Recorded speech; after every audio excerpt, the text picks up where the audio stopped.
తెలియపరిచారు. మామయ్య గారు కూడా చక్కగా, అన్నయ్య గారు కూడా కొన్ని విషయాలు తెలియపరిచారు. చక్కగా ప్రార్థన చేశారు, వాక్యం చెప్పారు, అందులోని పాట కూడా పాడారు. వారికి నా ప్రత్యేకమైన వందనాలు. ఇంకా అలాగే పెద్దలు, తండ్రి సమానులు పాటలు పాడారు, వారికి మా ప్రత్యేకమైన వందనాలు. మీ అందరికీ కూడా, పాటలు పాడిన వారందరికీ, సాక్ష్యం చెప్పినటువంటి వారందరికీ కూడా నా ప్రత్యేకమైన హృదయపూర్వక వందనాలు.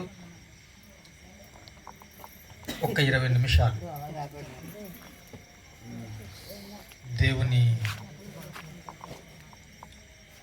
దేవుని కార్యం అంటే ఏదో ఒకటి వ్యతిరేకం వస్తూనే ఉంటుందండి, రాకపోవడం ఉండదు.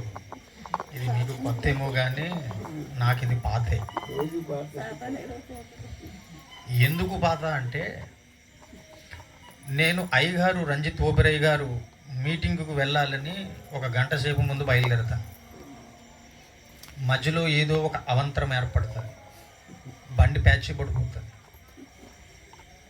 గాలిపోతుంది, లేకపోతే మరొకటి ఏదో జరుగుతూ ఉంటుంది. దేవుని పని అని నేను బయలుదేరిన ప్రతిసారి, ఎక్కడికి బయలుదేరినా కూడా ఏదో ఆటంకము సృష్టిస్తూనే ఉన్నాడు ఇప్పటికీ కూడా. నాకు తెలిసి 2011వ సంవత్సరంలో నేను ఇక్కడ ఒక మీటింగ్ పెట్టాను. అప్పటికి నేను ఏమీ గాను, ఒక మందిరంలో ఒక విశ్వాసిని మాత్రమే. అప్పుడు మీటింగ్ పెట్టినప్పుడు కూడా చాలా శ్రమలు ఎదుర్కోవాల్సి వచ్చింది. కష్టపడినటువంటి డబ్బులు 6,000 రూపాయలు అంటే చాలా ఎక్కువ, నాకు 60,000తో సమానం. 6,000 రూపాయలు ఒక బండికి పెట్టుబడి పెట్టి అది 1650కో 1800కో తూకానికి అమ్మేశాను. మీటింగ్ పెట్టడానికి డబ్బులు తక్కువ వస్తాయి. జాయ్ ఏమో హాస్పిటల్లో ఉండడానికి ఏమో బాగాలేదు, ఐసీలో ఉన్నాడు, జీజీహెచ్. ఇక్కడేమో అన్నీ ప్రారంభించేశాం. ఏంటి ప్రభువా అని నేను కన్నీటితో ప్రార్థన చేసుకున్నాను. ఇక ప్రార్థన చేయడం తప్ప నేనేం చేయగలుగుతాను? ఇక ప్రార్థన తప్ప నేనేం చేయలేనటువంటి పరిస్థితి. అప్పుడు 100లలో వచ్చారు జనం ఆ గ్రౌండ్లోనికి. మొట్టమొదటిగా మీటింగ్ పెట్టిన తర్వాత అదే రావడం అట ఆ గ్రౌండ్లోకి. ఎందుకు అంటే, అంతకుముందు నాకంటే పెద్దవారు అన్నయ్య భీమరాజు అన్నయ్య గారు ఒక మీటింగ్ ఒకటి పెడితే అక్కడికి చాలా తక్కువ మంది వెళితే పాపం చాలా బాధతో ఆయన వెనుదిరిగి వెళ్ళవలసిన పరిస్థితి అయితే వచ్చిందట.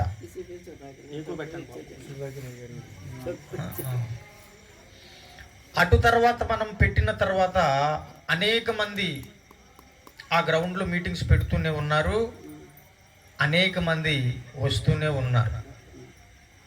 మొట్టమొదటిగా మనమే అక్కడ ప్రారంభించాం. ఎక్కువ జనంతో ఆ యొక్క స్థలమును కంపింపజేసింది కూడా మనమే. దేవునికి స్తోత్రం. ఈ దినం కూడా ఇప్పటి వరకు కూడా నేనేమనుకున్నానంటే, నాకు అంతా బహుశా అందరూ తెలిసి ఒక 10 మంది అనుకున్నాం. ఇప్పటి వరకు కూడా అదే 10 మందేనండి, ఫిక్స్డ్ అయిపోయాం ఆల్రెడీ. కానీ ఇప్పుడు ఇంటింటికి వెళ్ళి కుర్చీలు తెచ్చి వేసేటువంటి పరిస్థితి వచ్చేసింది. దేవుని పేరు చెప్పి నేను ఏది ప్రారంభించినప్పటికీ కూడా ప్రజలు వస్తూనే ఉన్నారు.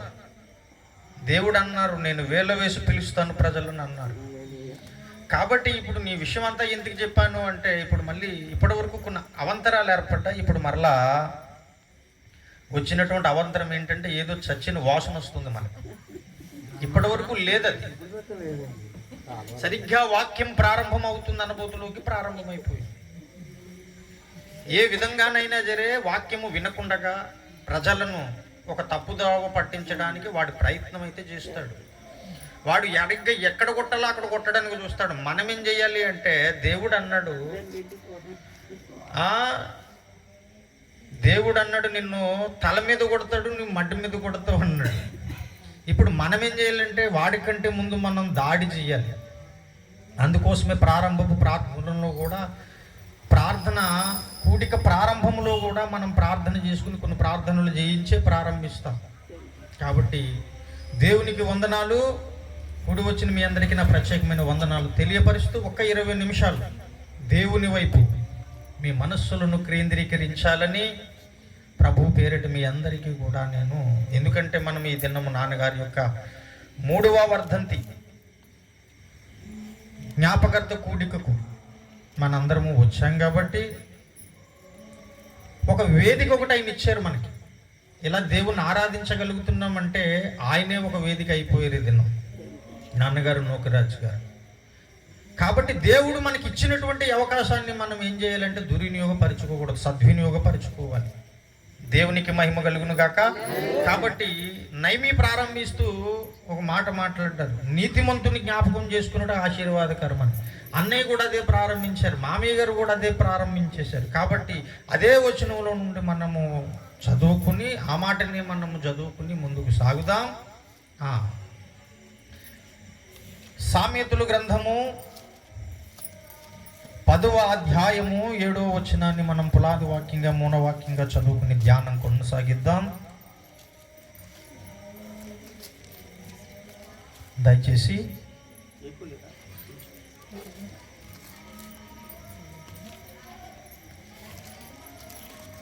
సామెతల గ్రంథము 10వ అధ్యాయము 7వ వచనం. ఇప్పుడే కదా నీతిమంతుని జ్ఞాపకము చేసుకునుట ఆశీర్వాదకరమగును, భక్తిహీనుల పేర్లు అసహ్యత పుట్టించును. చిన్న మాట తలలో ఉంచండి, ప్రార్థన చేసుకుందాం. సర్వకృపానిధి యోగు మా తండ్రి, సకల ఐశ్వర్యములకు కారణభూతుడగు మా తండ్రి, నీ కొందనాలు స్తోత్రాలు చెల్లిస్తున్నాం. ఇదిగో ప్రభువా నాయన తండ్రి, అయ్యా నాయన తండ్రి గారు, ప్రభువా నాయన నీ పిలుపునందుకుని 3 సంవత్సరములు ప్రభువా నాయన తండ్రి దేవా అయ్యా జరిగిన అయ్యా ప్రభువా నాయన సమయమును మేము జ్ఞాపకమునకు తెచ్చుకుంటూ ప్రభువా నీతిమంతుడు అయిన నిన్నును నాయన తండ్రి అనేక మంది భక్తులను ప్రభువా నాయన స్మరించుకుంటూ మేము కూడా ప్రభువా నాయన తండ్రి ఆ తరపు భక్తుల వలె ప్రభువా నాయన తండ్రి సాగాలనేటువంటి ఉద్దేశంతో ప్రభువా ఇదిగో ఇక్కడ కూడుకుని ఉంటుండగా ప్రభువా ఈ దీనదాసుడును మరుగుపరిచి మీరే ప్రభువా దిగి వచ్చి నాతో మాతో అందరితో మాట్లాడమని చదవబడినటువంటి లేఖన భాగమును ప్రభువా ఆశీర్వదించమని. అయ్యా ఈ దీనుడు ఒట్టివాడు, అల్పుడు, అల్పజ్ఞుడు, ఎన్నిక లేనటువంటి వాడు ప్రభువా నాయన ఇదే క్షణములో ప్రభువా నాయన నీ పరలోక మందిరంలో ఉన్నటువంటి తైలము తీసుకుని వచ్చి ఇదిగో ప్రభువా నీ దాసుని తల మీద ప్రభువా పోసి నాయన తండ్రి సంపూర్వంగా ప్రభువా నాలో ఉన్నటువంటి ప్రతి అవిధేయతను ప్రభువా పారద్రోలి కడిగి వేయమని, పరిశుద్ధపరచమని, అభిషేకించమని. నీ స్వరమును ప్రభువా నాయన మరుగు చేయక ప్రభువా మా అందరితోనూ కూడా ప్రభువా ముఖాముఖిగా నాయన తండ్రి భక్తులతో మాట్లాడిన దేవుడు నేడు అత్యవసర పరిస్థితుల మధ్య మేమున్నాం. మాతో కూడా ప్రభువా కొద్దిసేపు నాయన మాట్లాడమని, ముచ్చటించమని. మేము కూడా ప్రభువా నాయన ఎట్టి జాగ్రత్తలు కలిగి ఈ భూమి మీద ప్రభువా నాయన భక్తుల వల్లే ప్రభువా నాయన జ్ఞానము కలిగి నడుచుకోవాలి. మా మనోనేత్రములకు వెలుగు, మా హృదయమునకు కనువిప్పును ప్రభువా కలిగింప చేయమని, వినగలిగిన చెవి, గ్రహింపగలిగిన మనసు, చూడగలిగిన కన్ను ఈ ప్రాంగణములో ఉన్నటువంటి వారికి కాకుండా ఈ మైకి శబ్దం ద్వారా వినబడుతున్న వారందరికీ నేను ఆయన తండ్రి నాయన గ్రహించగలిగినటువంటి కృపణను గ్రహించమని, వినుబుద్ధి పుట్టించమని, అడ్డగింప చూస్తున్న చీకటి శక్తులను, అనంత శక్తులను యేసు అధికార నామములో బంధిస్తూ యేసు పరిశుద్ధత నామమున ప్రార్థన స్వతంత్రించుకుని వేడుకుని పొంది ఉన్న మా ప్రియ పరలోకపు తండ్రి. ఆమేన్, ఆమేన్, ఆమేన్. దేవునికి మహిమ కలుగును గాక. మరి ఈ దినం 3 సంవత్సరములు పూర్తయి 4వ సంవత్సరంలోనికి 4వ సంవత్సరం వచ్చేసింది నాన్నగారు యాత్ర ముగించి. కాబట్టి ఆ సందర్భంగానే ఈ దినం మరి ఈ కూడిక పెట్టాలని ప్రభు చేత బలంగా ప్రేరేపించబడి, ఖచ్చితంగా నాకు నాన్నగారు అంటే చాలా ఇష్టం. అందు నిమిత్తం కుటుంబం అంతా కూడా అందరికీ ఇష్టమే ఆయన అంటే, మా ఇంటి వారందరికీ కూడా. అందు నిమిత్తం ఈ చిన్న కూడిక పెట్టాలని నేను ప్రభు చేత బలంగా ప్రేరేపింపబడి ఈరోజు పెట్టడం జరిగింది. చదవబడినటువంటి లేఖన భాగమును మనము గమనించినట్లయితే నీతిమంతుని జ్ఞాపకము చేసుకున్నట్లు ఆశీర్వాదకరమగును అని మనం చదువుకున్నాం, వింటూనే ఉన్నాం. అసలు ఇంతకీ నీతిమంతుడెవరు? లేఖనం ఏం చెబుతుందంటే నీతిమంతుడు ఒక్కడు లేడని చెబుతుంది. నీతిమంతుడు ఒక్కడు లేడని చెబుతున్నది. మరి నీతిమంతుడే లేకపోతే నీతిమంతుని జ్ఞాపకం చేసుకున్నట్టు గురించి కూడుకున్నాం ఇక్కడ. ఇప్పుడు మనం ఎందుకని నీతిమంతుడు ఒక్కడును లేడు అని పరిశుద్ధ బైబిల్ గ్రంథమే చెబుతుంది. మరి నీతిమంతుని జ్ఞాపకం చేసుకున్నట ఆశీర్వాదకరమగునని మనం ఎందుకు మాట్లాడుతూ ఉన్నాం? దీని వెనకాల కథ ఏమిటి అని మనము గమనిస్తే, మన ప్రభువు అయిన దేవునిను యేసయ్యను మనము జ్ఞాపకము చేసుకుంటూనే ఆయనను జ్ఞాపకము చేసుకున్నటకు ప్రధానమైన కారణం నాన్నగారు నూకరాజు గారి దినం. ఎప్పుడూ ప్రభువుని జ్ఞాపకం చేసుకుంటుంటాం అనేక సందర్భాలలో. కానీ ఇప్పుడు ఒక సందర్భం వచ్చింది. ఈ సందర్భం ఏమిటంటే పునరుద్ధానికి సంబంధించినటువంటి సమస్య. కాబట్టి మనము నీతిమంతుని జ్ఞాపకం చేసుకునుట ఆశీర్వాదకరం. దయచేసి రికార్డ్ అవుతుంది, చాలా మౌనముగా ఉండాలని ప్రభు పేరిట మనవి చేస్తున్నా. నీతిమంతుడు ఎవరు అంటే ఇంకెవరండి బాబు? నీతిమంతుడు అంటే ఇంకెవరున్నారు? మన దేవుడే అని చెబుతారు. మంచిదే, మన దేవుడు నీతిమంతుడే. మన దేవుడు నీతిమంతుడైతే మరి మనమెవరు అంటే, ఒకప్పుడు ఆదామవ్వలను చేసినప్పుడు పరిశుద్ధులమేనండి. మన తాతలు పరిశుద్ధులేనండి. అవ్వమ్మ గారు ఆదామ గారు పరిశుద్ధులేనండి. ఏనాడైతే తినవద్దన్న పండు తిన్నారో అప్పటి నుంచి కూడా మనం ఎవరమైపోయామంటే పాపం మనలోనికి ప్రవేశించింది కాబట్టి పరిశుద్ధులం కాదని చెబుతారా? దేవుడు నీతిమంతుడు,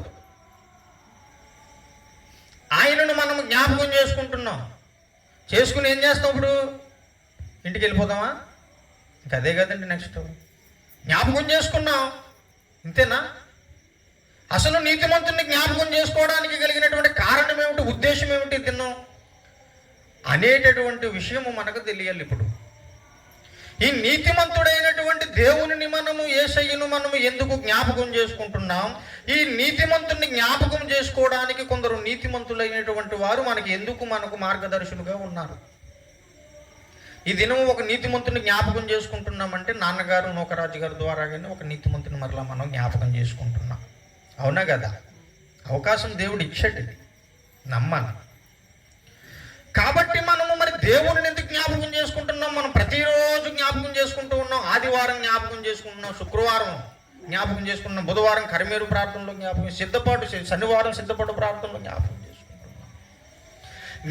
చేసుకుంటున్నాము. కానీ ఈ యాత్రకు సంబంధించినటువంటి సమయము సందర్భం మనకు కుదరడం లేదు. ఆదివారం వచ్చేసరికి మనము హెచ్చరిక మాటతోటే ముగించుకుని, ఎందుకంటే బల కార్యక్రమం ఉంటుంది కాబట్టి కానిస్తున్నాం, ముందుకు సాగుతున్నాం. బుధవారం వచ్చేసరికి అపవాది అయినటువంటి సాతానుడు కోరలు వంచున్నట్లు మనందరమును కూడా కొన్ని విషయాలు దేవుని సన్నిధిలో వాక్య రూపంలోనూ విని ప్రార్థన రూపంలో మనం అయ్యా సాతానును బంధించని ప్రతి బుధవారం కూడా ఓన్లీ సాతానుడు బంధించుట కొరకు, దేవుని కార్యాలు భూమి మీద జరుగుట కొరకు, సత్యసువార్త లోకంలో విడబడుట కొరకు ప్రార్థనలు చేస్తున్నాం. శుక్రవారం వచ్చేసరికి ఇంకేం చెప్పుకుంటున్నాము అంటే సిలువను గురించి చెప్పుకుంటాం. అన్ని బాగానే ఉన్నాయి, యేసయ్య కొరకు బాగానే చెప్పుకుంటున్నాం. మరి మన కోసం ఏమైనా చెప్పుకుంటున్నామా? యేసయ్య అబ్బో అట్లాంటి వాడండి, నీతిమంతుడండి, ప్రేమామయుడండి, దయామయుడండి, కృపామయుడండి, మనందరిలోనూ ఉన్నవాడండి, మనకంటే గొప్పవాడండి అని అన్ని విధాలుగానూ చెప్పుకుంటూనే ఉన్నాం. మరి మన కొరకు ఏమైనా చెప్పుకుంటున్నామా? మా తాతగారు చాలా కోటీశ్వరుడండి, నేను మాత్రం చాలా కటు పేదవాడినండి అని చెప్పుకోవడానికి కొన్ని ఆస్కారాలు ఉన్నవి. ఎందుకంటే అప్పుడు తాత ముత్తాతలు సంపాదించిన వాళ్ళందరూ కూడా ఇప్పుడు అందరూ బికారీలుగా చాలామంది రోడ్ల మీద ఉన్నారు. నిన్నటి వరకు కూడా చాలామంది తిండికి గతిలేని వాళ్ళందరూ కూడా ఏదో మేడలు మిద్దులు కట్టుకుని ఏదో చక్కగానే సంతోషంతో పిల్ల పాపలతో హాయిగానే ఉన్నారు, కాదంటారా? మరి అలాగని మా తాత చాలా చాలా గొప్పవాడండి, మా తాతమ్మలు చాలా కోటీశ్వరులండి, కానీ ఇప్పుడు మాకేమీ లేదండి, మా నాన్న ఆర్పేసాడండి, మా తాతయ్య ఆర్పేసి తినేసాడండి అని చెప్పుకోవడానికి తగదు క్రీస్తులో మనకు. ఎందుకంటే మన తండ్రి చాలా గొప్పవాడు, ఉన్నతమైన వాడు, నీతిమంతుడు, పరిశుద్ధుడు. ఆయన పరిశుద్ధుడు కాబట్టి ఇప్పుడు మనం ఎలా ఉండాలి? ఉండాలి? ఆయన నీతిమంతుడు కాబట్టి మనం ఎలా ఉండాలి?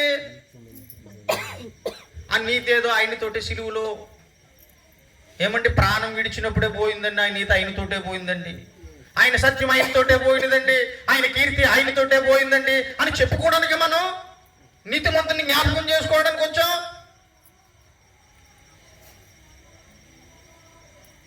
కాదండి, మన తండ్రి ధనవంతుడైతే మనము కూడా ధనవంతులమేం చెప్పుకోవాలి. చాలా మంది అనుకుంటారు, నేను దరిద్రుడును, దరిద్రురాలును, దీనుడును, దౌర్భాగ్యులను, ఏమీ లేదు, దేవుడు మమ్మల్ని చూడడం లేదు, మా మొర్ర వినడం లేదు, ఆరోగ్య సమస్యలతో బాధపడుతున్నాం, అప్పుల సమస్యలతో బాధపడుతున్నాం, కుటుంబ సమస్యలతో ఇబ్బందులు పడుతున్నాం అని ఈ సమస్యల కొరకే ప్రార్థనలు యాచనలు చేస్తూనే ఉన్నాం. కానీ వీటిని వదిలిపెట్టి ఇవన్నీ జరగక మానవు, ఇవన్నీ కూడా ఏదో మన పిల్లలు మన దగ్గరికి వచ్చి రేపు రైస్ ఉన్నాయా లేదా ఉండడానికి, రేపు ఏం కూర ఉండబోతున్నారు, కాయగూరలు ఏమైనా ఉన్నాయా లేదా అని అడుగుతారా? అడగరు. అది ఎవరి పని? తల్లిదండ్రులుగా మన పని.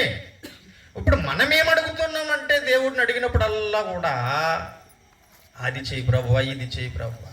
శాశ్వతమైనటువంటి దానిని అడగడం లేదు మానవుడు, అశాశ్వతమైనటువంటి వాటిని అడుగుతున్నాడు. ప్రభువా ఇదిగో ప్రయాణమే వెళుతున్నాను, వెళ్ళేటప్పుడు కూడా ఏమంటారు? వెళ్ళేటప్పుడు ఏమంటారండి? వెళ్ళిరా అంటారా? క్షేమంగా వెళ్ళు, వచ్చేటప్పుడు లాభంగా రా. ఏంటి వెళ్ళేటప్పుడు ఎలాగెళ్ళాలట? వెళ్ళేటప్పుడు క్షేమముగా వెళ్ళాలి, ఇప్పుడు వచ్చేటప్పుడు. ఇప్పుడు తల్లి గర్భం నుండి భూమి మీదకి లోకంలోనికి వచ్చినప్పుడు మనం ఎలా వచ్చాము? ఇప్పుడు క్షేమంగా వచ్చామా, లాభంగా వచ్చామా? మరి దేవుడి దగ్గరికి ఇప్పుడు ఎలా పోవాలి? లాభంగా వెళ్ళాలి. ఇది క్షేమముగాను వెళ్ళాలి, లాభముగాను కూడా మనము దేవుని యుద్ధకు వెళ్ళవలసిన వారముగా ఉండగా మనము నీతిమంతుని జ్ఞాపకం చేసుకుంటున్నాం తప్ప ఆయన నీతి మనలో నివసించట్లేదు. మనము ప్రేమామయుడిని జ్ఞాపకం చేసుకుంటున్నాం కానీ తోటి సహోదరులను ప్రేమించలేకపోతున్నాం. ఆయన కృపామయుడని జ్ఞాపకం చేసుకుంటున్నాము కానీ బేదల పట్ల మన కృపను పంచలేకపోతున్నాం. అందుకోసమే ఈ భూమి మీదకు వచ్చి నేను కృపామయుడును, నేను నీతిమంతుడని చెప్పుకోవడానికి వచ్చాడు ఆయన.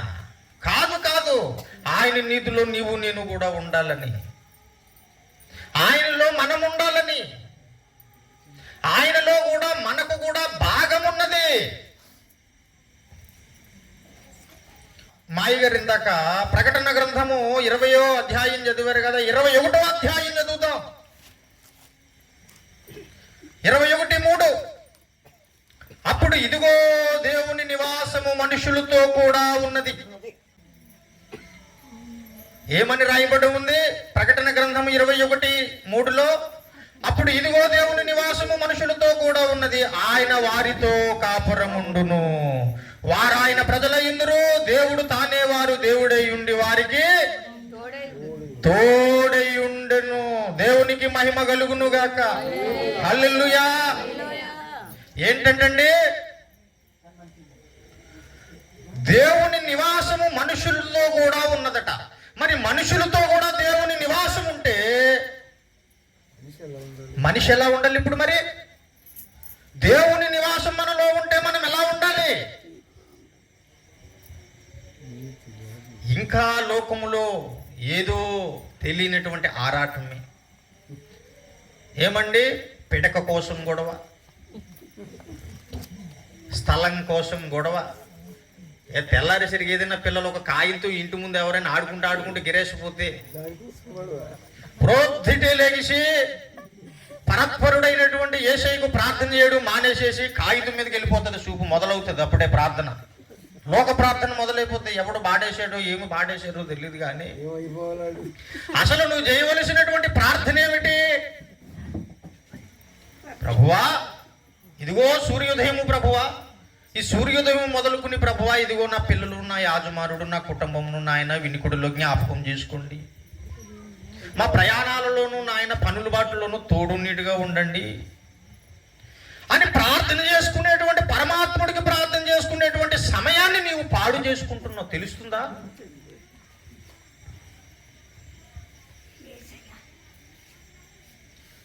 ఉదయమునే కాకులు కూడా దేవునికి కావు కావుమంటూ ఉదయమునే లేచి దేవునికి, అయ్యా దేవా నేడు మాకు కావలసిన ఆహారం నేడు మాకు దయచేయము అని మధ్యాహ్నమా సాయంత్రం అడుగుతున్నాయి.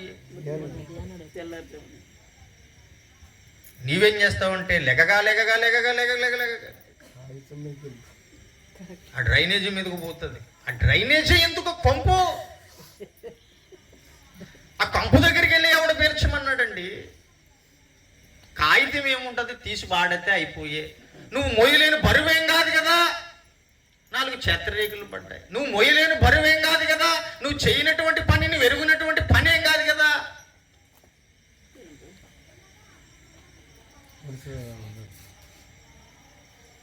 కానీ దేవుడు మాట్లాడుతూ ఉన్నాడు. ఆయన ఎవరితో ఉన్నాడట? ఎవరితో సహవాసం చేస్తూ ఉన్నాడట? నీవెక్కడున్నావు మరి? దేవునితో ఉన్నావా? నువ్వు దేవునితో లేకపోతే జాగ్రత్త.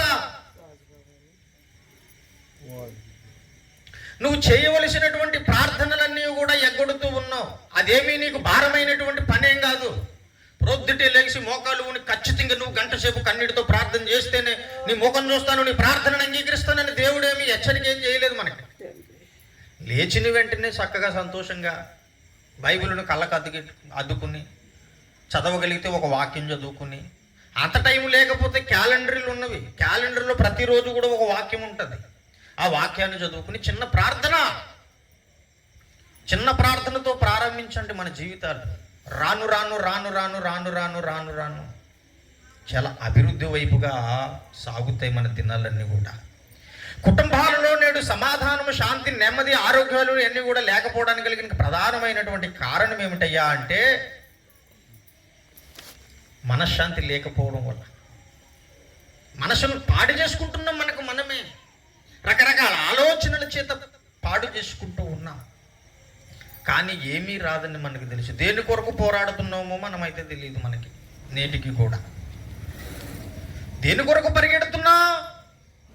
ఉదయమే ప్రక్కన ఉన్నటువంటి మేస్త్రి గారు, మామయ్య గారు తెల్లారుజామున లేచి ప్రారంభం అవుతుంది. వెళతారు, ఓపిక లేకపోయినా కష్టపడి వస్తారు. నేను కాదనడం లేదు. ఆయనకి ఎలా ఉంటుందో తెలియదు, కానీ మా ఇంట్లో ఆయనే పెద్ద మేనమామ గారు ఆయన మా అక్కకి, మా అమ్మగారికి. కాబట్టి ఆయన ఆరోగ్యం బాగుండాలని మేము ప్రార్థన చేస్తున్నాం. అలాగే మా ఇంట్లో అన్నయ్య పెద్దవారు, ఆయన కొరకు కూడా నేను ప్రార్థన చేస్తాను. అందరి కొరకు ప్రార్థనలు చేస్తాం. కానీ ఈయన ఏమనుకుంటున్నారంటే, చక్కగా దేవుడు మాకు ఆరోగ్యం ఇచ్చాడు కదా, మేము వెళ్ళిపోతాం, ఇంకా కష్టపడతాం అనుకుంటాం. ఇదేంటి ప్రభువా ఇలా వచ్చిన పరిస్థితి, మా కొరకు ఎవరో ప్రార్థన చేస్తున్నారు, అందుకే నేను ఇంకా ఆరోగ్యవంతంగా ఉన్నాను, కాబట్టి ఈ పనిని తగ్గించుకోవడం ఉత్తమం అని దేవునికి భయపడి చక్కగా పాటలు పాడతారు. ఇక పాటలు పాడలేనటువంటి పరిస్థితి వచ్చేస్తుంది ఆయన. కాబట్టి ప్రతి పాట కూడా ఆయన పాడే పాటలు రికార్డు చేయండి అంటున్నాను. ఆయన ఆరోగ్యం కొరకు మేము ప్రార్థన చేస్తుంటే దేవుడు లేదులే నాకు బాగానే ఆరోగ్యం ఇస్తున్నాడని ఆయన దాగిపోతున్నాడు. దేవుడు ఆరోగ్యం ఇస్తున్నాడు అంటే కనుక దేవునితో నీ ఒడంబడిక మరింత దగ్గర అవ్వాలని. ఇంకా ఈ భూమి మీద నీకు నాకు ఆయుష్ ఇచ్చాడు అంటే కనుక, మనకంటే కోటీశ్వరులు ఉన్నారు, వాళ్ళకి ఆయుష్ లేవు, చాలా ఇబ్బందులు పడుతున్నారు, సమాధానం లేదు, సంతోషం లేదు, నెమ్మది లేదు. చాలామంది ఈ మధ్యకాలంలో కోటీశ్వరులు కూడా ఆత్మహత్యలు చేసుకుని చచ్చిపోతున్నారు. ఎందుకు చచ్చిపోతున్నారంటే మనశ్శాంతి లేదు. మనశ్శాంతినిచ్చినటువంటి దేవుడు ప్రయాసపడి భారము మోస్తున్న సమస్త జనులారా నా యొద్దకు రండి అని ఆయన పిలుస్తూ ఉంటే, ఆ నీతిమంతుడైన యేసయ్య పిలుస్తూ ఉంటే జ్ఞాపకం చేసుకుంటున్నాం తప్ప మనము కూడా నీతిమంతులుగా మారాలి అని. ఒక చెడ్డవాడుతో తిరిగితే ఏమవుతాడండి? మంచుడు అవుతాడా? ఒక త్రాగుబోతు ఇంకో త్రాగుబోతుతో తిరిగితే ఏమవుతున్నాడు? ఒక అవినీతిమంతుడు, ఒక పాపి పరిశుద్ధులతో తిరుగుతుంటే ఏమవ్వాలి? మరి ఏమవుతున్నాడు ఈ మానవుడు? ఏదో అనుకుంటూ ఉన్నాం, ఇంకా పర్వాలేదులేమని అనుకుంటున్నాం. అయ్యలారా అమ్మలారా ప్రభు చెప్పమన్నాడు కాబట్టి ఇది మనకు శాశ్వతమైన పట్టణము కాదు, నిలువరమైన పట్టణము కాదు. మనకి ఈ ప్లేసు మనకు సరైనది కాదు. ఈ ప్లేసు మనకు ఏమండి సంపూర్ణ రక్షణ ఇచ్చేది అయితే మాత్రం కాదు. ఈ ప్లేసు ఈ లోకంలో చాలా ఉన్నవి. దొంగలు ఉన్నారు. దొంగ ఉన్నాడు ఒకడు. అటు ఎలా దాడి చేస్తాడో తెలియదు. దొంగ చెప్పొస్తాడా చెప్పకుండా వస్తాడా? అపవాది నిన్ను నన్ను పాడు చేయాలని వాడు రాత్రింబగలు తిరుగుతూనే ఉన్నాడు. వాడు తిరుగుతూ ఉంటే మనం ఏం చేయాలి? నీతిమంతుడు యేసయ్య యొక్క చెయ్యి పట్టుకుని అడుగు జాడల్లో అడుగు వేసుకుంటూ మనందరం కూడా సాగిపోవాలి. కానీ మానవుడు ఏం చేస్తున్నాడంటే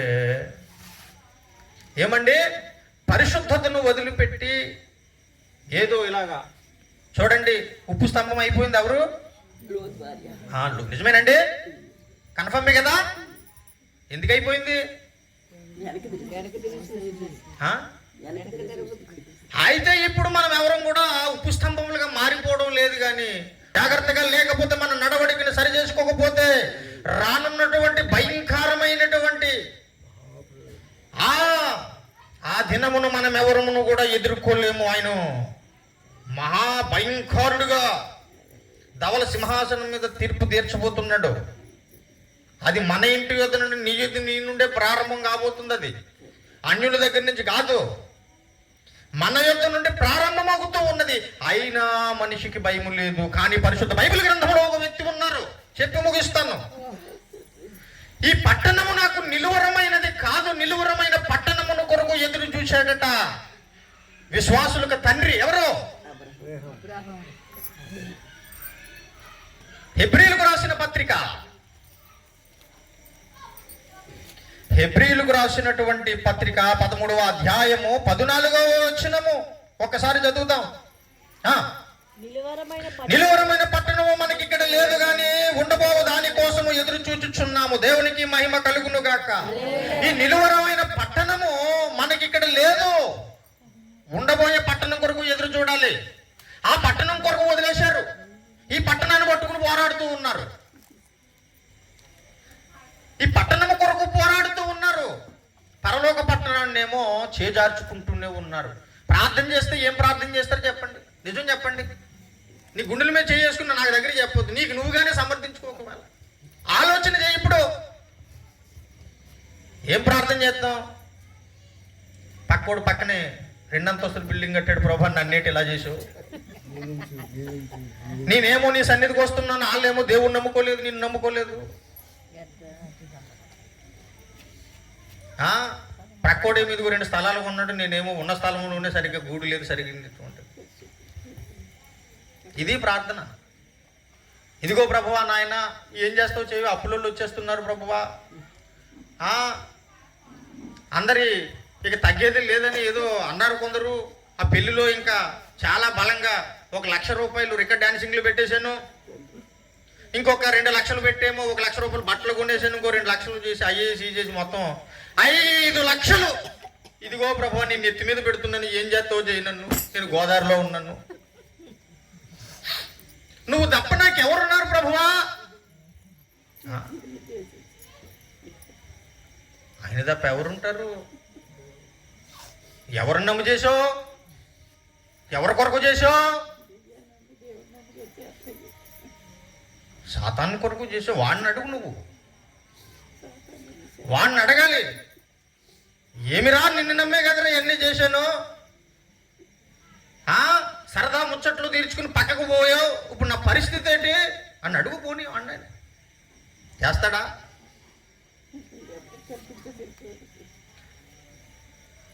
నిలువరమైన పట్టణము మనకి ఇక్కడ లేదు. నిలువరమైన పట్టణము కొరకు ఎదురు చూచారట. చూడండి దయచేసి హెబ్రీ పత్రిక పేజీ తిరిగేయండి, 11వ అధ్యాయము 10వ వచనము. యాలయనగా దేవుడు దేనికి శిల్పియు నిర్మాణకుడనై ఉన్నాడో పునాదులు గల పట్టణము కొరకు అబ్రహాము ఎదురు చూచుచుండెను. దేవునికి మహిమ కలుగును గాక. అబ్రహాము ఏం తక్కువ? ఆయన ఇంటను అలమార్చినటువంటి యోధాను యోధులు 318 మంది సైన్యం ఉన్నది, 3 రాజ్యములను జయించి మహారాజు ఎన్నో రాజ్యములను రాజులను మహారాజు గుడారంలోనే ఉన్నాడు. తన బ్రతుకు కాలం అంతా ఒక ఇల్లు కట్టుకోవాలని ఎప్పుడూ ఆలోచన రాలేదండి. ఎందుకు కట్టుకోలేదు తెలుసా? అబ్రహాము మనకి మాదిరి. అబ్రహాము మనకి మాదిరి, విశ్వాసులకు అందరికీ కూడా తండ్రి. ఆయన అంత ధనవంతుడు కూడా ఆ పరదాలు చాటున తన యాత్రను సాగించాడు. ఎందుకో తెలుసా? అతడు దేవుణ్ణి నమ్మాడు, అది అతనికి నీతిగా ఎంచబడినది. కాబట్టి ఎలయనగా దేవుడు దేనికి శిల్పియు నిర్మాణకుడై ఉన్నాడో పునాదులు గల పట్టణం కొరకు అబ్రహాం ఏం చేశాడట? ఎదురు చూశాడట. నువ్వు దేని కొరకు ఎదురు చూస్తున్నావు? నెల అయిపోయిందండి, ఇంకా జీతం పడలేదా మీకు? ఇంకాను వచ్చినటువంటి జీతం లెక్కలు పెట్టుకుంటాం మనం. ఏం చెయ్యాలని ఏదైనా ఒక సీటీ వాడుకున్నామంటే బీరువాలో పెట్టుకుని బీరువాకు ప్రార్థన చేస్తాం. అందుకున్న వెంటనే తెలుసుండి అల్లుడు వస్తాడు కూతురుని తీసుకుని, అమ్మా నాకు చాలా పరిస్థితులు బాగోలేదు, ఒక 20,000 అంట. రకరకాల సమస్యల చేత డబ్బులు ఉంటే అసలు కుదురుంటాం మనం. మళ్ళీ ప్రార్థన చేస్తాం మందిరానికి వచ్చి, ప్రభువా ఏమున్నదో ఏమి లేదు తెలియనిది ఏమున్నది, నలిగిపోయినటువంటి ప్రభువా నాయన 10 రూపాయల నోటు, ఇంక నా దగ్గర ఏముంది, అది నా డబ్బు కాదు కదా, లేదా నీకు అందులో దశంభాగమనే తీసిచ్చిండు వాడిని,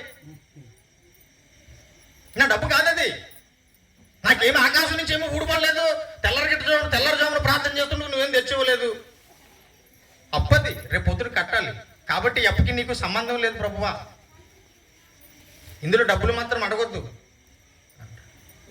డబ్బులు ఏవో ఖర్చు పెట్టేసుకుంటారు, అయిపోతుంది. ఇప్పుడు నెల వచ్చేసరికి వాయిదా కట్టాలి, అది ఈఎంఐ ఇంకోటో.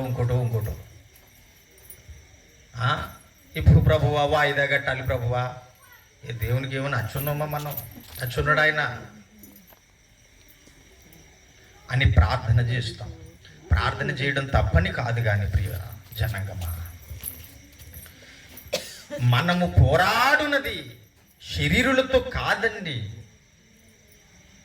దురాత్మల సమూహంతో పోరాడుతూ ఉన్నాం లోకంలో. మనం ఎలా ఉండాలి అంటే క్రీస్తుతో పాటు అంటుకట్టబడి ఉండకపోతే గనక మనము చాలా జారుడు బండ మీద ఉన్నాం, పడిపోయేటువంటి పరిస్థితి అయితే వస్తూ ఉన్నది. మనం ఎలాగున్నామయ్యా బాగుంటే దేని కొరకు పోరాడుతున్నామో తెలియదు, కానీ అసలు తత్వం అంటే ఏంటో అర్థం అవ్వాలి అంటే ముందు త్రిత్వం అర్థం అవ్వాలి. త్రిత్వమైనటువంటి దేవుడు అర్థమైతే మన తత్వం ఏంటో తెలుస్తుంది. నేను ఎవరిని అని ప్రశ్న వేసుకోవాలి. నేను ఎవరిని, నేను ఎక్కడి నుండి ఎవరి ద్వారా వచ్చాను, ఎలా జీవిస్తున్నాను, మళ్ళీ ఎక్కడికి పోతున్నాను అనే ఆలోచన విధానం ఉండాలి. ఆ ఆలోచన విధానము లేకపోతే మనము ఖచ్చితంగా మార్గాన్ని విడిచిపోతాం, దారి తొలగిపోతాం. మనం ఎలాగున్నామయ్యా బాబు అంటే లేఖనం చెబుతున్నది, నేలను పారవేయబడినటువంటి నీళ్లు వలే ఉన్నామట. పారవేయబడినటువంటి నీళ్లు మళ్ళీ ఎత్తగలమా? సామెతలుగా 2వ సమూయేలు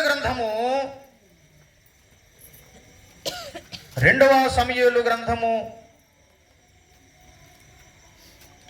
చూడండి దయచేసి. 2వ సమూయేలు గ్రంథము 14 2వ సమూయేలు గ్రంథము 14 అనుకుంటా. 2వ సమూయేలు గ్రంథం 14 మనమందరము చనిపోదుము కదా, నేలను ఒలికిన మీదట మరలా ఎత్తలేని నీటి వలె. ఎలా ఉన్నామట? ఈ మానవుడందరూ కూడా ఎలా ఉన్నారట? ఏమండి, నేలను ఒలికిన నీటి వలె ఉన్నాము. ఇంకొక జన్మ ఉంటుంది అనుకోకండి.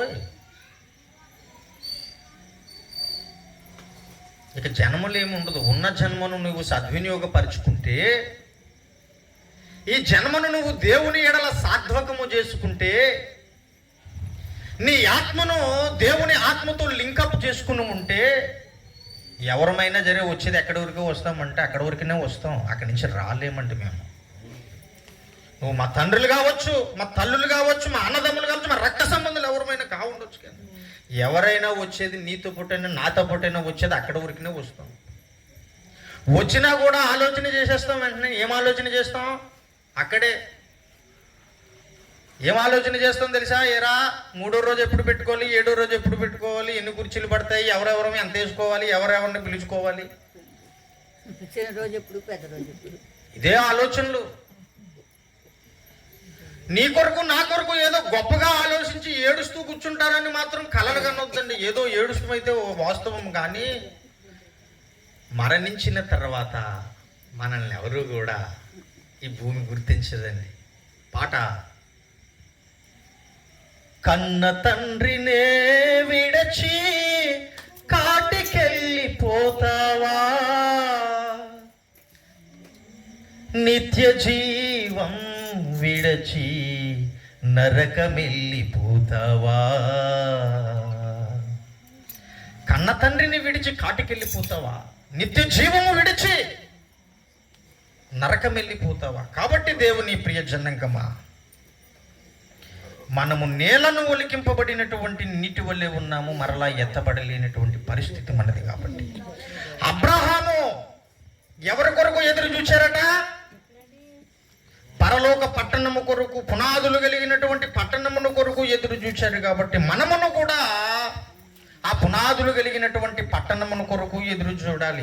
ఎదురు చూస్తూ ఉంటే మాత్రం చేత దేవుడు వచ్చినప్పుడు మనం కూడా ఎత్తబడాలి అంటే గనక మన కొరకు కూడా ఈ భూమి మీదకు వచ్చి నడయాడగలిగి మరణించి తిరిగి లేవాలి. అలా లేచినటువంటి ఒక ఆయన ఉన్నారు, ఇప్పటి వరకు చెప్పుకుంటూనే ఉన్నాం. ఆయనే నాజరేయుడిని యేసు. చప్పట్లు కొట్టు దేవుణ్ణి మహిమపరుద్దాం. ఆయన లేచారు, ఆయన లేచారు, లేచారు, లేచారు, లేచారు. నేను చెప్పడం లేదు, అది లేఖనమే చెబుతూ ఉన్నది. 1 కొరింథీ పత్రిక 15వ అధ్యాయము. నేను ముగింపులోకి వచ్చాను, ఒక 5 నిమిషాలు. 1 కొరింథీ పత్రిక 15వ అధ్యాయము 17వ వచనము చదవండి. క్రీస్తు లేపబడిన ఎడల మీ విశ్వాసమును వ్యర్థమే అన్నాడు. అన్నాడా లేదా? అన్నారమ్మా. 12వ వచనం కూడా క్రీస్తు మృతుల నుండి లేపబడి ఉన్నాడని ప్రకటించబడుచుండగా అని రాయబడి ఉన్నది. యేసయ్య లెగిచారు అని అపొస్తలుల కార్యాల గ్రంథము 26వ అధ్యాయము, అపొస్తలుల కార్యాల గ్రంథము 26వ అధ్యాయము 22వ వచనము. ఆయనను నేను దేవుని వలనైనా సహాయము పొంది నేటి వరకు నిలిచి ఉంటేనని మాట్లాడుతూ, క్రీస్తు శ్రమపడి మృతుల పునరుద్ధానము పొందివారిలో ఏమయ్యాడటైనా మొదటి వాడయ్యాడట. దేవునికి స్తోత్రం కలుగును గాక. నేను చచ్చిపోతే ఏమవుతానో అని ఇప్పటికీ కూడా మనిషికి ఏం తెలియట్లేదు. చచ్చిపోతామండి, ఎక్కడికో పోతాంలండి అని హితందవాదన చేస్తున్నారు నేడు మనుషులందరూ కూడా. హితందవాదన చేస్తూనే ఉన్నారండి. కానీ యేసయ్య లేచినట్లుగానే నీవు కూడా లేగవాలి. ఆ దినాన్న యేసయ్య లేచినట్లుగానే నీవు నేను కూడా లెగవాలి. అందుకోసమే ఆయన మాదిరి పురుషుడు మనందరికీ కూడా. దేవునికి స్తోత్రం. ఆయన లేచి చూపించాడు. మానవ శరీరము దాల్చి ఈ పాప ప్రపంచంలోనికి సస్య శరీరుడుగా, నాద శరీరుడుగా భూమి మీదకు దిగి వచ్చి మనకలాగే శ్రమలన్నీ కూడా అనుభవించి, మనకలాగే ఆకలేస్తే ఆకలిని భరించి, ఏమండి ఎవడైనా కొడితే తగులింది అయిన కూడా చల్లు మన తగలదు మనిషి శరీరానికి. ఎందుకంటే మహిమ శరీరాన్ని వదిలిపెట్టి వచ్చాడు ఆయన. ఎన్నో శ్రమలు పొంది మరణించి తిరిగి లేచినటువంటి దేవుణ్ణి నీవు కూడా కలుసుకోవాలనుకుంటున్నావా? ఆ నీతిమంతుడులా నీవు కూడా నీతిమంతుడు అయి ఉండాలి, నీతిమంతురాలు అయి ఉండాలి. దేవునికి స్తోత్రం కలుగును గాక. కాబట్టి మనమును కూడా ఆ క్రీస్తును ధరించిన వారముగా, శిరస్సును ధరించి మనము కూడా క్రీస్తుతో మనం కూడా సాగిపోవాలి. సాగిపోగలగడానికి నీ వెళ్ళకాలము కూడా ప్రయత్నము చేయగలగాలి.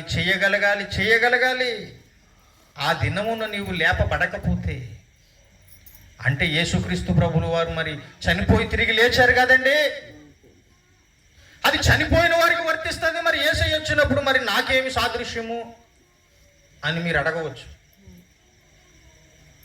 మనకెవరు సాదృశ్యం అంటే ఏలియా సాదృశ్యం. ఇప్పుడు తీసి చూపించట్లేదు టైం లేనందు చేత. ఏలియా చనిపోయి లేచాడా? ఏమండి, యేసయ్యతో నడిచినటువంటి ఒక వ్యక్తి, ఇంకొక వ్యక్తి ఉన్నారు. ఎవరైనా ఆదికాండం 5వ అధ్యాయం ఎవరు? ఆనోకు. ఆయన చనిపోయారా?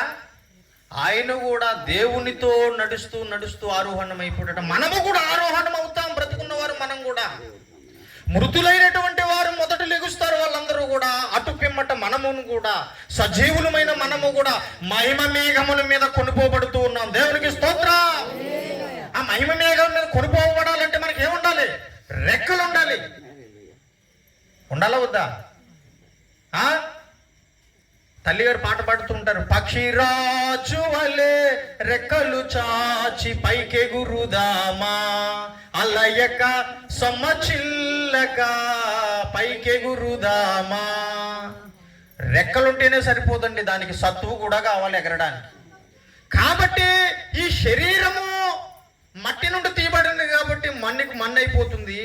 కానీ మహిమ శరీరం మనం ధరించబోతున్నాం. ఆ సమయంలో మహిమ శరీరంతో మనందరమును కూడా, సజీవులమైన మనము కూడా దేవుని ఎదుర్కోబోతున్నాం. ఆయన వస్తున్నాడు, ప్రధాన దూత శబ్దముతో ఆయన వస్తున్నాడని దశలోనిక పత్రికలలో రాయబడి ఉన్నది. చూద్దాం అది కూడా. దశలోనిక పత్రిక 4వ అధ్యాయం 13వ వచనం, సహోదరులారా, నిరీక్షణ లేని ఇతరుల వారే మీరు దుఃఖపడకుండా నిమిత్తము నిద్రించుచున్న వారిని గురించి మీకు తెలియకుండా మాకు ఇష్టం లేదు అని చెబుతూ 16 అంటాడు. అర్భాటముతోనూ ప్రధాన దూత శబ్దముతోనూ దేవుని బోరుతోనూ పరలోకము నుండి ప్రభువు దిగువచ్చును. క్రీస్తునందుండి మృతులైన వారు మొదట లెగుతురు. క్రీస్తునందున్నవారు మరలా లేపబడతారు. క్రీస్తునందు లేని వారు లేపబడలేరు. వాళ్ళు రెండవ మరణము చూడవలసిన పరిస్థితి అయితే ఏర్పడుతుంది వాళ్ళందరికీ కూడాను. ప్రకటన గ్రంథము చూడండి, ఆ మాయగారు చదివిన కింద ఉన్నది 20వ అధ్యాయం, ప్రకటన గ్రంథము 20వ అధ్యాయము 15వ వచనము 14 చదువుదాం. మరణమును మృతుల లోకమును అగ్నిగుండములో పడవేయబడును, అగ్నిగుండము రెండవ మరణము అని రాయబడి ఉంది. ఎవని పేరైనను జీవ గ్రంథముందు రాయబడినట్లు కనబడని ఎడల వాడు అగ్నిగుండములో పడవేయబడుతూ ఉన్నాడు. వీధి రెండవ మరణం వానికి. మొదటి మరణము ఒకటి ఉన్నది కదా, పర్వాలేదులే కదా, విశ్రాంతిలో ఉంటాం అనుకోకండి. రెండవ మరణము కూడా ఉన్నది, అది నిత్య అగ్నిగుండము. ఈ నిత్య నరక అగ్నిగుండమునకు మనము పోకుండగా దేవుడు ఒక అవకాశం ఇచ్చాడు. అందుకోసమే ఇంకా ఈ భూమి మీద నువ్వు సజీవుడుగా ఉన్నావు. నీ బలాన్ని బట్టి కాదు, నీవేదో ఈ భూమి మీద ఉద్ధరిస్తావని కాదు. నేను ఇంకా ఏదో ఉద్ధరించడం కొరకు లేకపోతే నేను తినేటువంటి తిండిని బట్టి ఉన్నానేమో అని కలలో కనకండి. ఎందుకున్నామంటే మనలో దేవునికి ఇష్టము కానివి చాలా ఉన్నవి. వాటిని అన్నిటినీ కూడా సరి చేసుకుంటావని దేవుడు ఒక అవకాశం కల్పించాడు ఈ భూమి మీద మనకు. ఈ అవకాశాన్ని మనం ఎవరమును కూడా దుర్వినియోగపరుచుకోకుండా ఉండుట కొరకు నేటి దినము నాన్నగారి జ్ఞాపకార్థ కూడిక మనకు ఒక సాదృశ్యమైంది, క్రీస్తుతో ఇంకొక మెట్టు ఎక్కగలగడానికి. 13లో కూడా ప్రభువునందు మృతులు ధన్యులని రాయమని చెప్పాడు. ప్రభువునందు మృతులైన మృతులు ధన్యులు అని రాయబడి ఉంది. 14:13లో ప్రభువునందు నిద్రించిన వారు మాత్రమే మరలా లేవగలుగుతారు. ప్రభువునందు నీ యొక్క మరణము ఉండకపోతే, కాబట్టి మనందరమును కూడా దేవుడు రాబోతున్నాడు, మనందరమును కూడా ఎత్తబడుతూ ఉన్నాం. అక్కడ పరలోకంలో మనకు చాలా ఏమండి, దేవుడు ఇప్పుడున్నటువంటి కన్నీరు, దుఃఖము, బాధలు ఇవన్నీ కూడా దేవుడు త్వరలో బాష్ప బిందువులను తుడిచేయబోతున్నాడట. 21:4లో ఆయన వారి కన్నుల ప్రతి బాష్ప బిందువును తుడిచివేయను, మరణము ఇక ఉండదు, దుఃఖమైనను ఏడ్పైనను వేదనైనను ఇక ఉండదు. దేవునికి స్తోత్రం కలుగును గాక.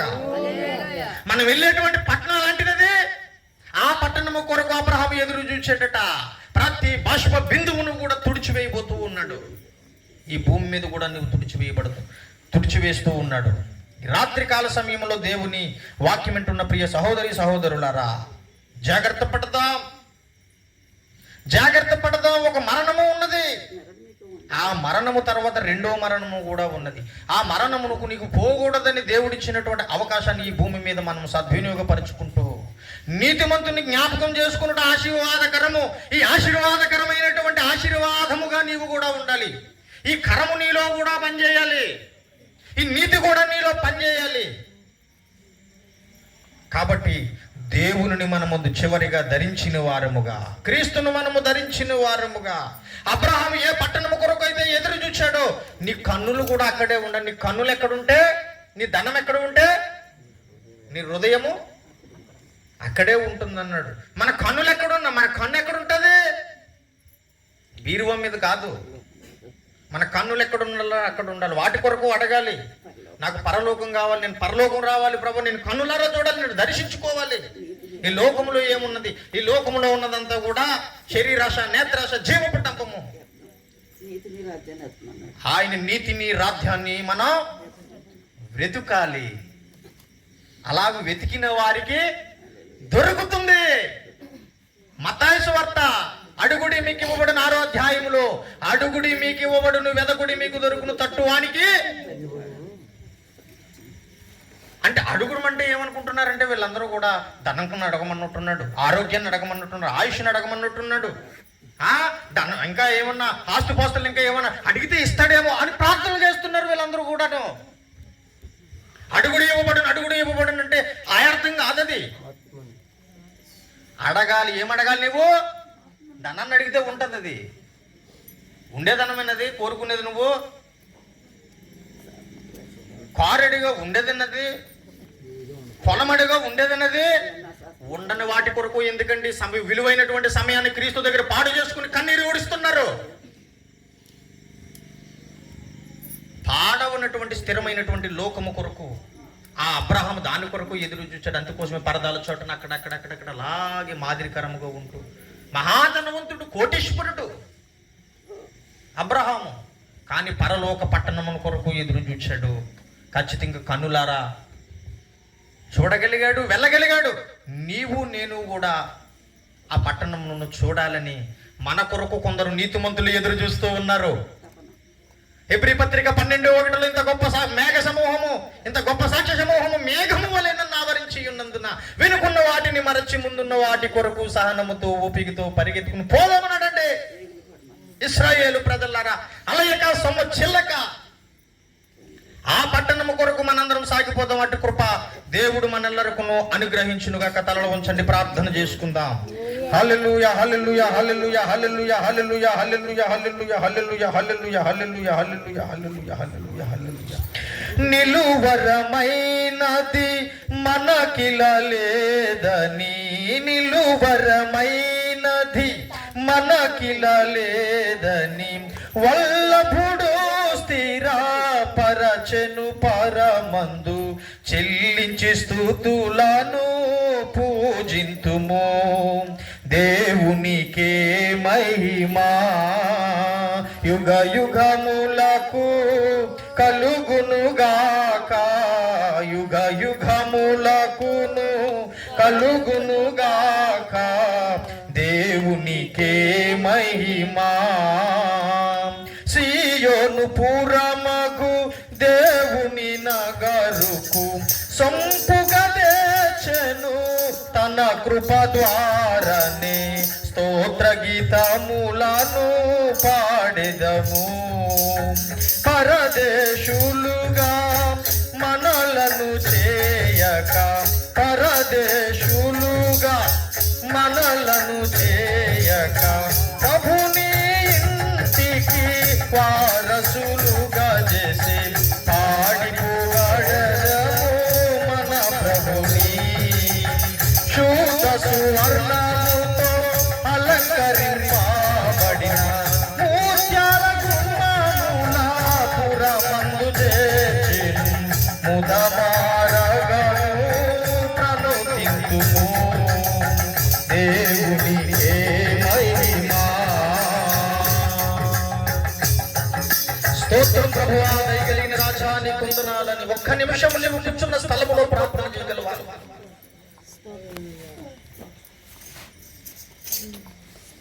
అబ్రహాము దేని కొరకు ఎదురు చూచాడు? మనము దేని కొరకు ఎదురు చూస్తున్నాం? ఎదురు చూడాలి. నీతిమంతులను జ్ఞాపకం చేసుకుంటూనే ఉన్నామా జీవితాంతం కూడా? నీతిమంతులను, ప్రవక్తలను మనం జీవితాంతం కూడా జ్ఞాపకం చేసుకుంటూనే ఉంటామా? నిన్ను కూడా జ్ఞాపకం చేసుకునేటువంటి స్థితిలోనికి, స్థాయిలోనికి నువ్వు ఎదగాలి. నీవు కూడా యేసును ధరించి నీవు కూడా నీతిమంతురాలుగా, నీతిమంతుడుగా, పరిశుద్ధులుగా, ఇదిగో నేను పరిశుద్ధుడిని, మీరు కూడా పరిశుద్ధులుగా ఉండండి అన్నాడు ఆయన. మన నీతిమంతుడైన యేసయ్యతో నీ స్నేహం ఉండాలి. ఆ నోటు వలె క్రీస్తుతో నడాలి, లోకంతో కాదు. వయసు పైబడిపోయినా కూడా చాలా మంది లోకంతో గడపాలని చూస్తూ ఉన్నారు. జాగ్రత్త, జాగ్రత్త, జాగ్రత్త. అబ్రహాము ఈ లోక సంపద మీద లేదు తన దృష్టి. దేని వైపు ఉన్నదట? కన్నులారా చూడాలని. ఆ పట్టణం మీద పోయింది చూసి కొడితే ఆ పట్టణాన్ని కొట్టాలనుకున్నాడు ఆయన. పొందితే ఆ పట్టణాన్ని పొందాలనుకున్నాడు ఆయన. శాశ్వతమైన దాని కొరకు పోరాడాడు, గెలిచాడు, సాధించి చెబుతున్నాడు. విశ్వాసులకు తండ్రిగా నిలబడి నీ తండ్రిగా మాట్లాడుతూ ఉన్నాడు. నా కుమారుడు, కుమార్తె, ఇదిగో ఈ లోకం అశాశ్వతమైన.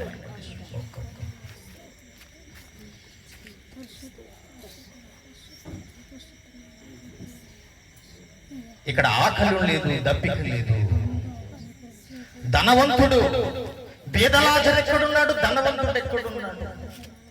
కేకలు వేస్తూనే ఉన్నాడట. ఎప్పటికీ కూడా కేకలు వేస్తూనే ఉన్నాడు. చూడగలిగితే, వినగలిగితే చూడు, విను. నీ మనసును మళ్ళించి దేవుడు చూపగలుగుతాడు. ధనవంతుడు పాతాళములో కేకలు వేస్తూ ఉన్నాడట. అయ్యా అబ్రహామా, ఇదిగో ఈ బీదలాజరు నేను పడేసిన రొట్టె ముక్కలు ఏరుకొని బ్రతికాడు. నేను గర్వంగా లోకంలో బ్రతికేశాను. ఈ పాతాళ లోకంలో ఒక్క నీటి చుక్క లేదయ్యా. దాహం వేస్తూ ఉన్నది, గొంతుకు గదారిపోతూ ఉన్నది. అయ్యా ఆ లాజరుని పంపించిన ఆయన తన నేటుకులతో ఒక్క చుక్కును ఉన్న నాలుగు మీద వెయ్యమనవయ్యా. నేను చాలా పొరపాటు చేసుకున్నానయ్యా. బలాన్ని బట్టి లోకంలో విర్రవేగిన ధనాన్ని బట్టి, అయ్యా అధికారాన్ని బట్టి ప్రభువా, ఇంకా ఏమి పర్వాలేదులే, నాకంటే గొప్పవాడు ఎవడెవడు, నా మాటను అందరూ గౌరవిస్తున్నారు కదా, నన్ను ఒక నాయకుడిగా నియమించుకున్నారు వాళ్ళే కదా అని లోకంలో ఇష్టానుసారంగా బ్రతికేశాను. కానీ ఇక్కడ నరక ఏతన పడుకున్నానయ్యా. శరీరం కాలిపోతుంది, చావు రావడం లేదు. శరీరం కాలిపోతుంది కానీ చావు రావడం లేదయ్యా. అక్కడ అగ్ని ఆరదు, పురుగు చావదు.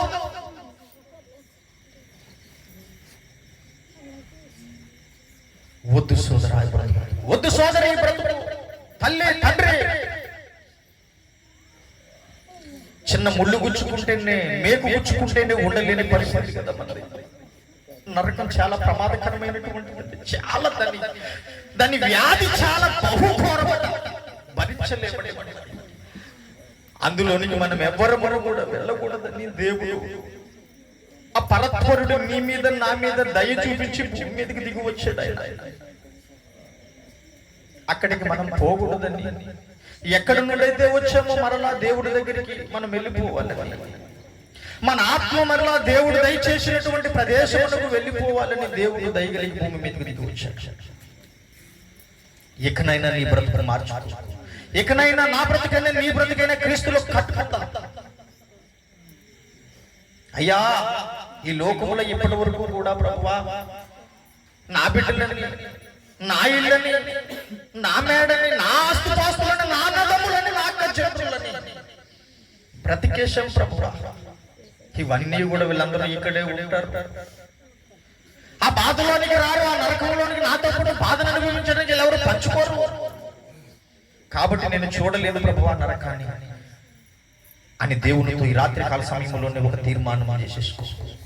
ఇదిగో నీ ఆరోగ్యం దేవుడు ఇచ్చాడంటే దేవుడిచ్చిన ఆరోగ్యాన్ని పాడు చేసుకోవద్దు. దేవుడు ఆయుష్ ఇచ్చాడు నీకు. ఇక వద్దు, ఈ లోకంతో పెడదొంపలు తెచ్చుకోవలసిందే ఎవరమైనా సరే.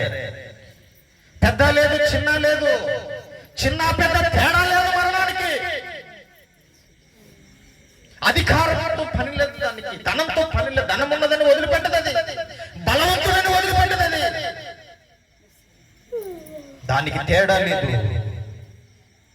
కాబట్టి దేవునికి దగ్గర అట్టి కృప దేవుడు మనందరికీ అనుగ్రహిస్తూ ఉన్నాడు. వదులుకోవద్దు దేవుడును. స్తోత్రం. నేను కూడా ప్రార్థన చేయబోతూ ఉన్నాను మీ అందరి కొరకు. దయగలిగిన తండ్రి, కృప కలిగిన తండ్రి, నీ ఘనమైనటువంటి శ్రేష్టమైనటువంటి పాదములకు వందనాలు ప్రభువా. ఇదిగో నీతిమంతుడు అయిన నిన్ను మేము జ్ఞాపకం చేసుకుంటున్నాం. ఏమని జ్ఞాపకం చేసుకుంటున్నాం? ఇదిగో ఒక తీర్మానం చేస్తున్నాం. మేము కూడా ప్రభువా నాయన కవిలలో, ధనులు, గౌలులో ప్రభువా మా పేరుండునట్టులో చెరిగిపోయినటువంటి ముద్రితమైనటువంటి అక్షరములతో ప్రభువా పరదేశంలో మా పేరుండునట్లు రాతి పలకల మీద చెక్కబడినటువంటి మరి ఎప్పుడూ చెరపలేనటువంటి అక్షరములతో ప్రభువా మా పేరులు ఉండాలని ప్రభువా నీవిదిగో మాకు ప్రత్యక్షమై ప్రభువా నేనే దేవుడను అని మాతో నివాసం చేసి అయ్యా ప్రభువా తెలియపరుచుకున్నాం. వందనాలు ప్రభు. మాకు దొరకో ప్రభువా. అయ్యా మేము ధనవంతులమని కాదు, మాకు దొరకలేదు. మేము బలవంతులమని దొరకలేదు. కానీ ప్రభువా భేదవాళ్ళమని, పిరికి వాళ్ళమని, ఏమి చేతగాని అసమర్థులమని, ఎర్రివారమని, అజ్ఞానులమని మా మీద దయ చూపించావు ప్రభువా. అంతే దేవా, నీకు చాలు. ఈ లోకయాత్రలో అలిసిపోయాము ప్రభువా. అయిన వారితో ప్రభువా నాయన ఎన్నో నిందలు పడ్డాం. లోకంలో ఎన్నో కష్టాలు అనుభవించాం. ఇంటి వారే కదా ఆదుకుంటారు అనుకున్నాం. మా అక్కడికి రాలేకపోయారు ప్రభువా. మా బిడ్డలే కదా మమ్మల్ని చూస్తారు అనుకున్నాం. ఈనాడు మాట ఆలకించట్లేదు నాయన.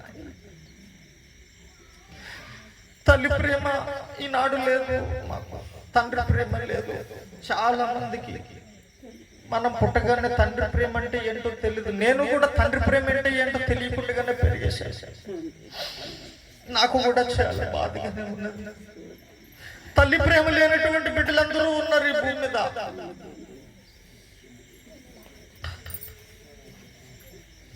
తల్లిదండ్రులు లేకుండా అనాథులుగా, అనాథ ఆశ్రమంలోను, అనాథ స్కూళ్ళలోను బాలబాలికలందరూ వారు పెట్టింది తింటూ బ్రతుకుతున్నారు. ఆ బ్రతుకు నీకు, నాకు, నీ పిల్లలకు, నా పిల్లలకు ఇవ్వలేదు. వారందరినీ చేరదీస్తామని వాళ్ళందరూ కొరకు ప్రార్థన చేస్తాం. మంచి జీవితాన్ని దేవుడిచ్చాడు. ఇది పాడు చేసుకోవద్దు. దేవుడిచ్చిన వరమే ఇది మనకి. నిన్నెంతగా ప్రేమించాడంటే ఇదిగో లోక పాపములను మోసుకొని పోవు దేవుడి గొర్రె పిల్లగా. నిన్నెంతగా ప్రేమించాడంటే నీ కొరకు వెనక నుండి తన్నిన భరించాడు, ముందు నుండి ఉమ్ము వేసిన భరించాడు, కొరడాలతో చిమ్ముమని కొట్టిన భరించాడు. ఆఖరిగా నీ కొరకు తన ప్రాణాన్ని వదిలేశాడు. ప్రేమ అంటే అదండి. ఆ నీతిమంతుడు ప్రేమ లాంటిదండి. నీ కొరకు, నా కొరకు ప్రాణం అర్పించాడు ఆయన. వందనాలు తండ్రి. మరువలేను స్తోత్రం. దయగలిగిన రాజా, కృప కలిగిన తండ్రి, అయ్యా నమ్ము ప్రార్థన ఇంత ఘనముగా ప్రభు జరగడానికి కృపనిచ్చారు. వందనాలు. ఇదిగో ప్రభు నీ బిడ్డలు ప్రభు విన్న వాక్యమును మేమందరము కూడా నెమరు వేసుకుంటూ ఉత్సాహంతో, సంతోషంతో పక్షిరాజు రెక్కలు వలె బలమునందుకుని యెహోవా యందు నాయన మేము బలమునందుకుని ప్రభువా నాయన అద్భుతమైన మాటలను ప్రభువా నాయన ఇదిగో ప్రభువా నాయన మామయ్య గారితో, అన్నయ్య గారితో ప్రభువా నాయన వినిపింపజేశారు. నీ బిడ్డలు పాటలు పాడారు. అందరిని బట్టి నీకు వందనాలు. ఇదిగో ప్రభువా నాయన ఈ కార్యక్రమంలో ప్రభువా నాయన ప్రార్థనలో పాల్గొందిన ప్రతి బిడ్డను నాయన మీరు పేరు పేరుని దీవించమని, ఆశీర్వదించమని, నీ వాక్యము ద్వారా ప్రభువా వీరు తృప్తి నొంది రానున్నటువంటి దినములలో ప్రభువా నాయన తండ్రి ఫలించున్నట్లు ఈ లోకమును, ఈ లోక ఛాయలను వదులుకుని ప్రభువా నాయన పరలోకము డెఫినెట్లీగా ప్రభువా నాయన స్వతంత్రించుకున్నట్లు వీరందరినీ కూడా ప్రభువా నీ రాకడ పర్యంతంలో ఎత్తుపట్టుకోమని, కృపతోడుగా ఉంచమని, సమాధానపరచమని, ఇదిగో ప్రభువా నాయన తల్లి గారిని కూడా ప్రభువా నాయన ఓదార్చమని, కుటుంబాన్ని, బంధువర్గాన్ని అంతటిని కూడా ఓదార్చమని, నీవు నాయన తోడుగా నీడగా ఉండమని ప్రార్థన చేస్తూ లేచి మా ఇంటికి వెళుతుండగా మాతో మీరు రమ్మని, రేపు ఉదయం మా పనిపాట్లో తోడు నీడగా నాయన ఈ లోకములో ప్రభువా నాయన తిరుగుతూ ఉండగా నాయన లోక మాలిన్యమైన మట్టిని, మురుకును ప్రభువా మాకు అంటుకోకుండా నాయన చీకటిని నాయన దూరపరచి ఇదిగో ప్రభువా మేము కూడా ప్రభువా పరిశుద్ధులుగా ప్రభువా ఇక్కడి నుంచి నాయన నీతో తీర్మానం చేశాం. బ్రతుకు దినములన్నీ కూడా ప్రభువా ఇదిగో మా వెనక కృపాక్షేమములే రాబోతున్నాయి. యెహోవా మాకు తోడై ఉండగా ప్రభువా నాయన మాకు మేము భయపడమిక చాలు ప్రభువా. అటువంటి కృపతో ప్రభువా నాయన తండ్రి లేచి మేము వెళుతూ ఉండగా మాకు తోడుగా ఉంచమని సమస్తము నీ పాదాల చింత నాయన సమర్పణ చేస్తూ యేసు పరిశుద్ధ నామమున ప్రార్థన స్వతంత్రించుకుని వేడుకొని పొంది ఉన్నాము మా ప్రియ పరలోకపు తండ్రి. మన తండ్రి అయిన దేవుని యొక్క ప్రేమయు కుమారుడైన యేసుక్రీస్తు ప్రభువుల వారి యొక్క పరిశుద్ధాత్మని దివ్య మనోహర సహవాసం ఇప్పుడు ఎల్లప్పుడూ కూడిన ప్రతి బిడ్డకును ఇదిగో తల్లి గారికి తోడై ఉండి నడిపించును గాక. ఆమేన్. ప్రభు పేరిట మీ అందరికీ నా ప్రత్యేకమైనటువంటి హృదయపూర్వక వందనాలు. పలహారం సిద్ధపరిచారు, త్వరగా